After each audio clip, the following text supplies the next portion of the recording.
Look, the Charlie Kirk in waiting, the Charlie Kirk wannabe, bargain bin Charlie Kirk. Here's Cam Higbee. He's like, I'm picking up the mantle. We set up a table. It caused a race riot.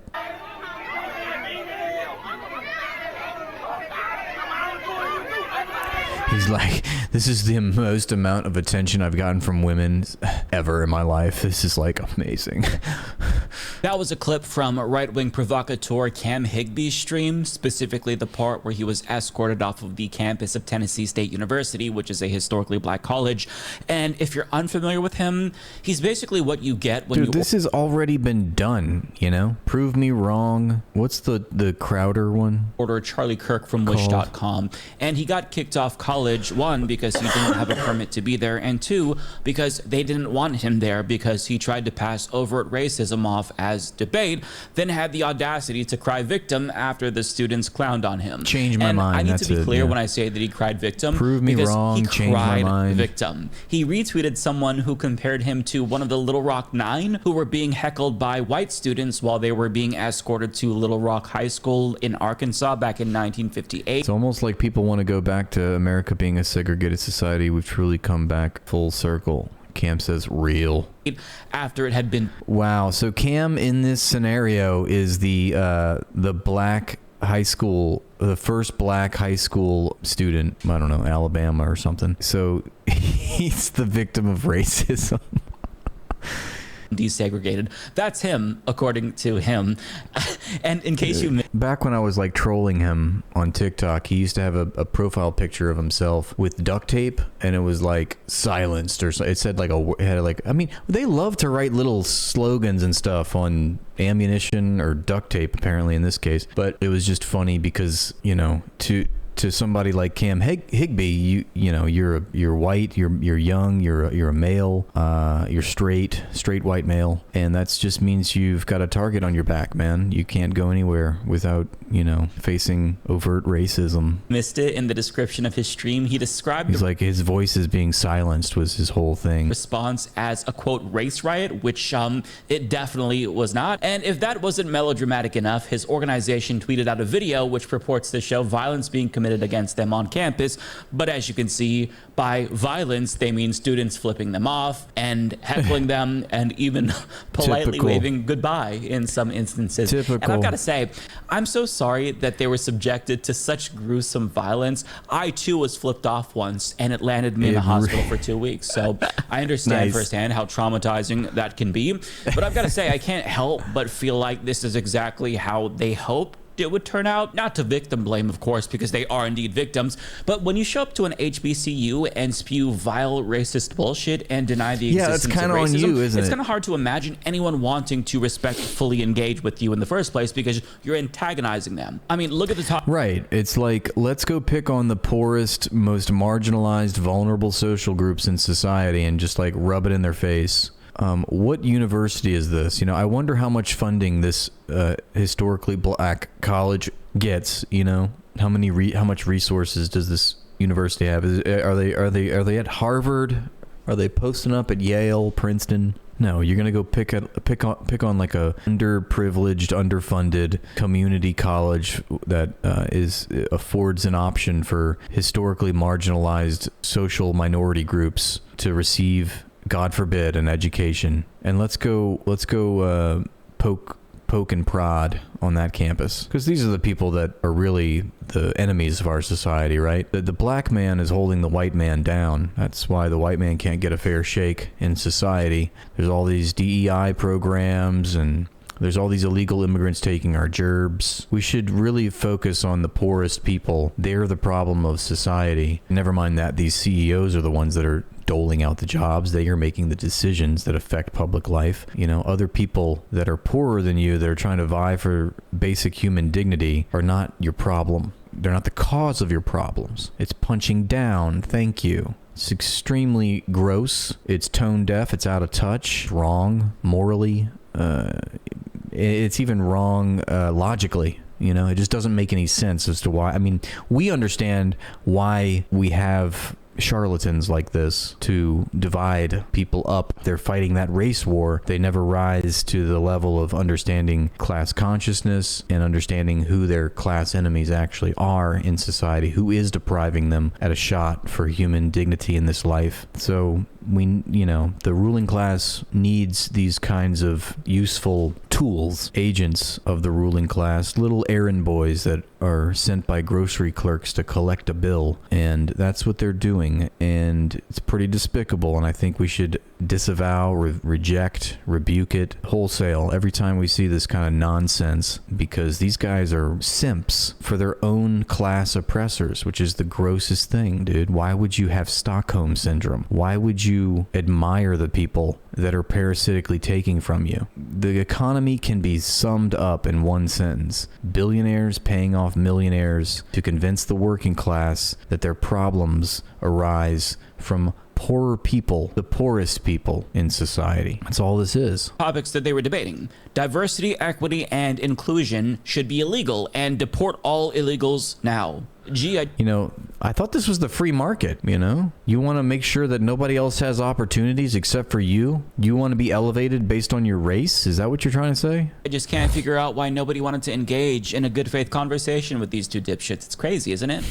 I mean, just imagine for a moment if the shoe were on the... Yeah, being fascist and being anti-fascist is the same thing, guys. Both are wrong. It's like the extreme left, extreme right. You want to be in the middle there, center right. The other foot, and I showed up to their church, for example, and I brought a sign saying God isn't real, or Jesus Christ was a fraud, or Satan was the good guy in the Bible since he killed less people. I wouldn't necessarily expect anyone to engage with me, because I think that they would know my goal wasn't to engage. The goal was to get a reaction out of them, given the inflammatory signs that I brought with me.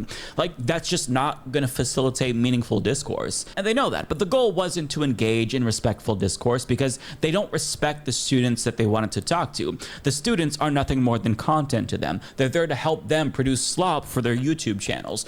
There you go, baby. Some examples of the debates that they posted to their YouTube channel. Woman plays the race. I really want to play that Cam Higbee choke Fox News interview, because it's just, it lightens my day. I don't know if y'all have seen that. We've watched it from time to time. On Cam Higbee. Instantly regrets it. Woman knows transgenderism is fake, but wants me to lie anyway. Dude, Cam is like, look, 4 days ago. Is this any wonder? Is it any wonder why he's doing this? He's trying to be another Charlie Kirk. It's so obvious. So unoriginal. Liberal starts crashing out after I said this about immigrants. I'm guessing it's something racist. Anti-Israel student tries to label Israel, quote, apartheid, then finds out she's wrong. Actually, just a grifter, that's all. She's objectively correct. I definitely got a lot of grifting vibes from him. And like, he would just always want to respond to things that I was saying. Black liberal triggered hard by MAGA hat. Tensions rise. Oh, but gee golly, we're just showing up to have a good faith debate with them. Teehee.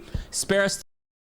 Okay, you're not showing up to engage respectfully. You're limiting the scope of debate to 2 topics that you memorized a bunch of talking points for. And when students do try to debate you, regardless if they win or not, it was at Tennessee State University. They're going to be framed as triggered SJWs to your YouTube audience. Or if they don't debate you and make fun of you instead. It's weird. Why didn't you go to, like, Knoxville, go to University of Tennessee and do this? Interesting that you picked Tennessee State University. As was the case at TSU, then you might... Let's go entice and antagonize a bunch of minorities. Go even more viral for crying about how violent they were to you. It's a win-win either way. You get content and you get to monetize it. Like, you get to monetize whatever happens, and the students get their faces plastered all over the internet and demonized for daring to stand up to you. And it's especially gross that this crybaby would cry victim when HBCUs across the country have been inundated with threats and harassment in the aftermath of Charlie Kirk's murder, and TSU specifically received a bomb threat. So students are already on edge and have to worry about threats when they're just trying to get an education, but when they do bind together and heckle and shame you and give you a taste of your own medicine, what do? You cry victim. And remind me again, are right-wingers the strong alpha male types, or are they the biggest snowflake on the planet? I can't keep track. But up until this point, you've only seen just like a small fraction of footage from the event. Here's the only debate that they were able to do, followed by the response that they received. And this is basically why they're saying violence broke out. Here's the bulk of the content that they themselves uploaded. And I've got to say, pay close attention to their melodramatic reactions, because these fellas truly deserve Oscars. So you feel like everybody is equal? Yeah. Do you think that there's any law that allows me to do something that you can't do, for example?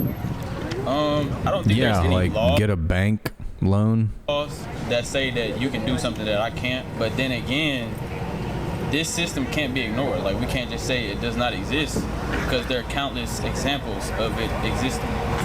Maybe just one example of what you're talking about. So what's wrong with the system that allows, I guess, racism to be systemic or institutionalized? I mean, I would argue the opposite. Hey, you can't. Don't do that. Come on. Yo. Oh, you better not, boy. You better not. Okay. Oh yeah. Oh Bring the shit. sign back.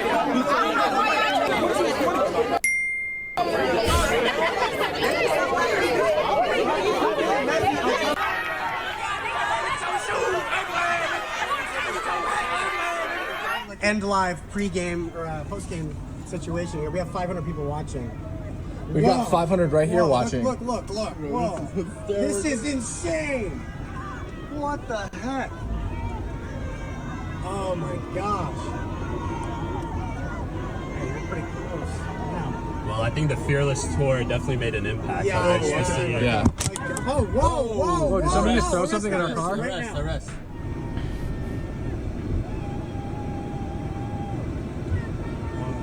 They're intentionally blocking us. They're blocking us. Here comes the cop. I'm not gonna hit it now, I guess. We've got more stuff. They're hitting the car. I thought they wanted us to leave. They're hitting the car. We're trying to leave, and they're telling us to leave, and they don't want us to leave, I guess. Hey! They are still hitting the car. Oh my god.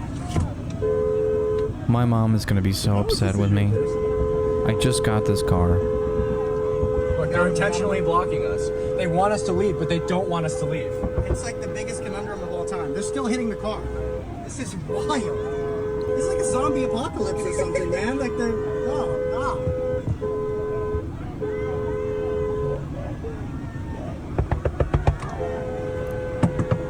They're still hitting the car. Whoa! That was loud. They do not debate with their ideas, guys. They just... Whoa. They don't want to debate their ideas, as if denying racism is some sort of rigorous intellectual exercise. Shut the fuck up.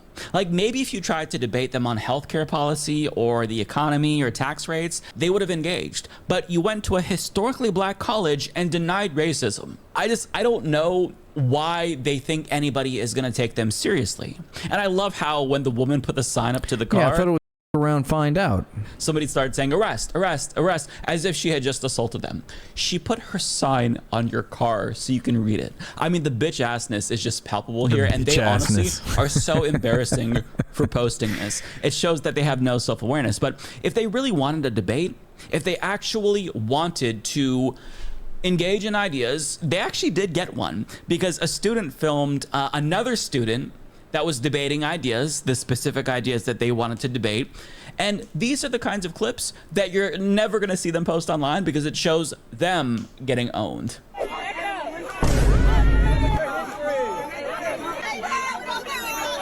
You called the East primitive, but what? We created y'all knowledge. We created y'all science. We created y'all math. Y'all didn't do shit besides steal. Y'all didn't do anything to your... You guys didn't make shit. You guys touch children. It will never not be funny to me to see debate bros get out debate broed. Although, to be fair to them, they were already packing up their equipment and leaving. But to be unfair to them, even if that guy showed up to debate them when they were still trying to do this debate, they would have never posted that clip of him destroying them online, because it's an asymmetric debate.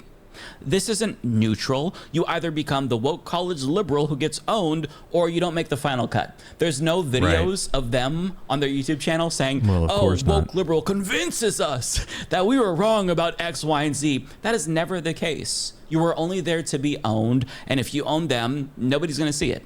They get to control the prevailing narrative, and that's why they love doing these things. And that narrative control isn't just true on their YouTube videos, because a local ABC affiliate interviewed them after this event, and the affiliate didn't talk to a single student about this, which gave them another opportunity to present themselves as victims and control the narrative. I sat down with 2 members of the group on why they chose to come to an HBCU. We kind of just drive places and then we end up in a city. We pick a city and then we just go to that city and then we kind of figure out what universities are there. We didn't know that TSU was an HBCU until the night before. He didn't know until they told him on campus. The university has released a statement about the event, saying university policy requires any demonstration or protest activity requires advance approval and permitting. The group told me they reached out to TSU for approval but could not reach them. They believe even if they had approval, they still would have been met with anger. I don't know what would have been different about the situation. We probably would have been posted up in the exact same spot, the exact same people would have been on campus, and they would have had the exact same mindset. The group plans to continue their tour of speaking at colleges and universities, but they still don't plan to announce where they will speak next due to safety concerns. That ABC affiliate is owned by Nexstar, by the way, so surprise, surprise.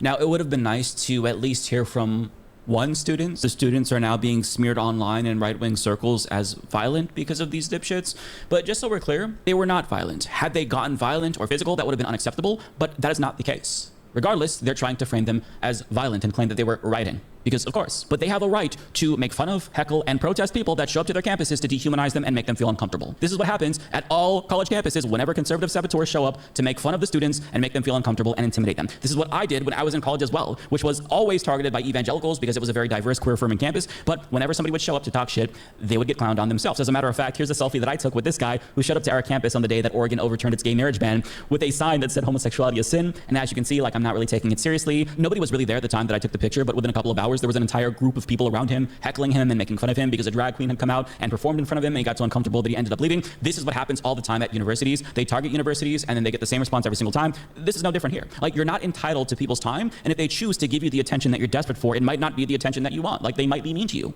Nonetheless, the internet and local news is just letting these melodramatic, provocateur drama queens, almost call them drag queens, drama queens, get away with pretending as if they were somehow victimized by these students when they were not. That's obvious. The students were just giving them a taste of their own medicine. They were returning the disrespect that was brought to their campus. And since most of Twitter has only seen Cam Higby's perspective, I do want to take some time to share the other side's perspective, which responded in the replies to the videos that were posted by him that are now going viral. Quote, "You didn't come to speak, you came to create this video. A white man shot Charlie Kirk on a predominantly white campus in one of the white states in America, and as a result, racist white conservatives decide to antagonize black students at an HBCU over a policy that benefits majority white women, DEI. Imagine lying about them using violence when they never touched either of y'all and only told you to rightfully get the f off their campuses. Bunch of grown unpopular opinion, you aren't owed a debate. DEI is a racist dog whistle. You exercised your right to free speech to be deliberately provocative. The students exercised their right to free speech by objecting to your presence. Don't debate people about your humanity or the humanity of others, plain and simple. Ignore them 100% of the time. I think you should reword the topics better and a different approach. You gotta leave room for persuasion. Coming on an HBCU campus with these signs isn't indicative of people who are trying to civilly debate. These are people who went out of their way to deliberately antagonize black students.